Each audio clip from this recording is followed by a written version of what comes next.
I think that openness to hearing all voices within our organization is really, really important. And I have the lovely ability to do that with so many different staff in our school district who have different roles and different viewpoints on education that maybe myself, having come up through the ranks as a teacher and administrator, I don't always see that lens. And so it's helpful to hear from their voices and really engage them in a systems leadership.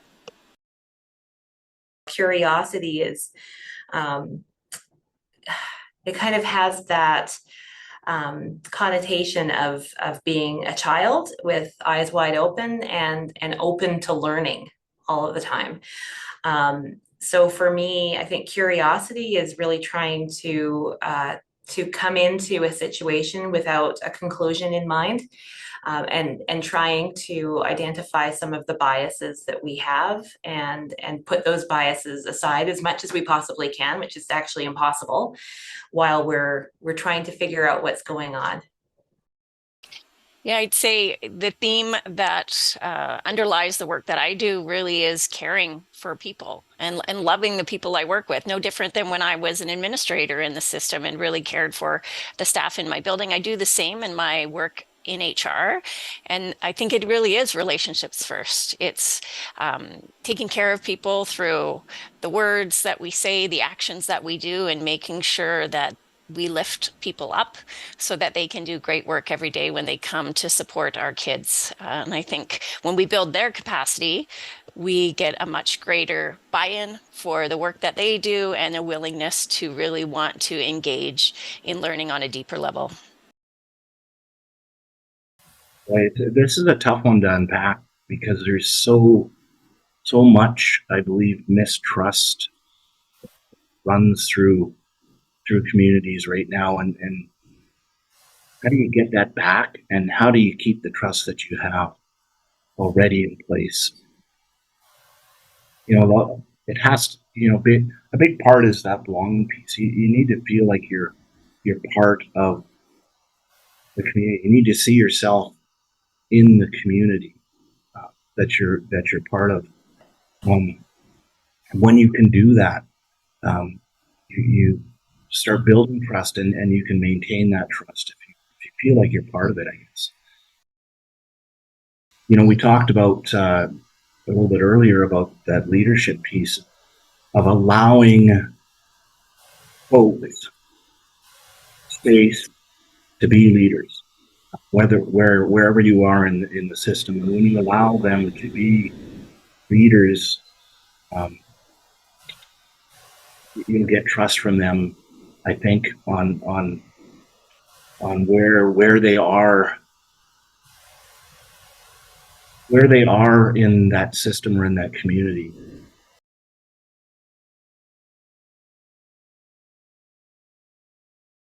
It's the other voices that really matter. And I think in this role, um, I've really learned to work closely and authentically with Indigenous communities.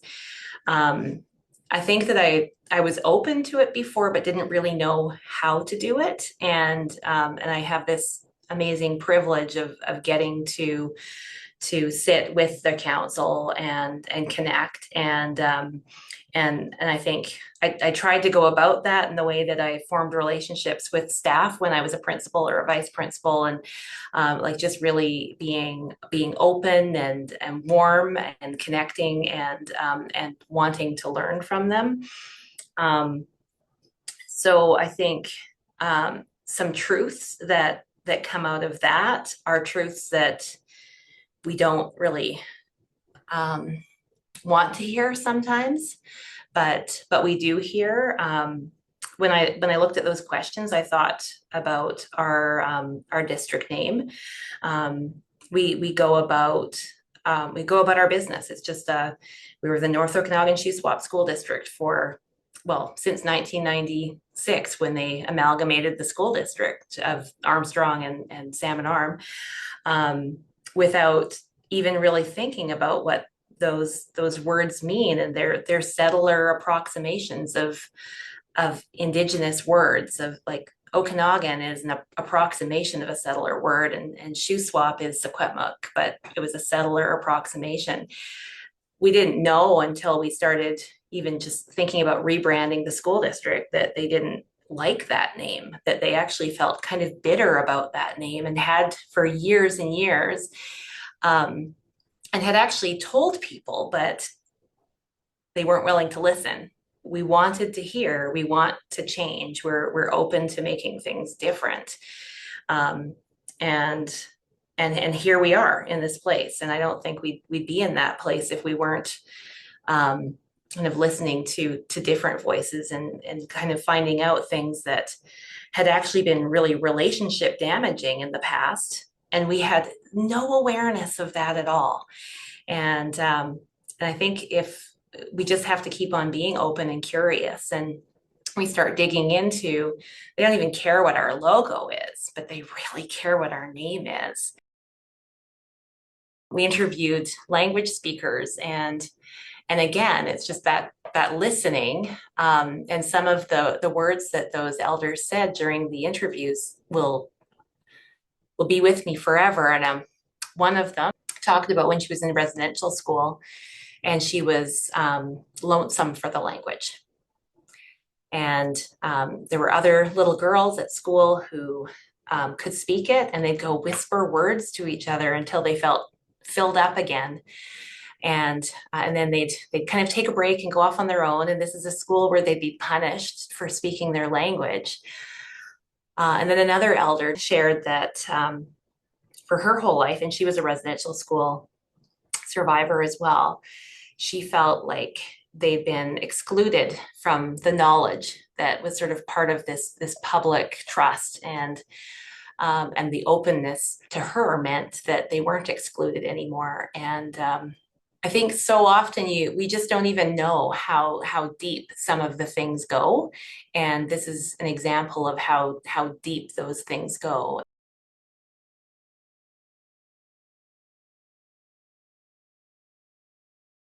And so I think remaining curious about looking at and asking questions about what are we seeing in some of the data that we see at a district level, at a school level, at a classroom level, and helping our system to stay curious about what is the story behind that data, though, right? Because these are not just numbers, these are not just percentages, these are kids, these are families, these are communities, and that data tells a story.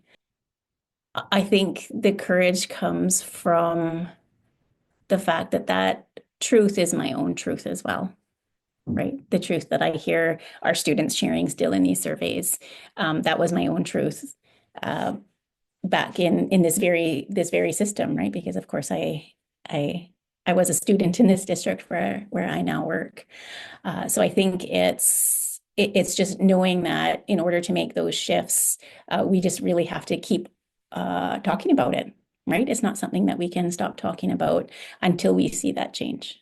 So I think always remembering to center that student voice, it gives courage to the hearts of a lot of people in our system, right? Because that's where we're all in this work. When I am engaged as a leader, and I want to be courageous, and I'm hearing real voices that are consistent, saying this is important and this is what's impacting me. Number one, that gives, I think, leaders like myself more courage to stand up, because we're talking about real people, real names, and it just personalizes it. So that's the engagement and the motivation to stand up. And the other piece is when you offer that, when you show that evidence, it's harder for other people too to put that down. And and when that evidence turns into action, and that action turns into results, that turn into a better system. And even with us, when we start talking to those individual students, for example, or those individual parents, and we are courageous in saying, okay, we can try that, and then positive things result from it. See a brighter future when you talk to real people.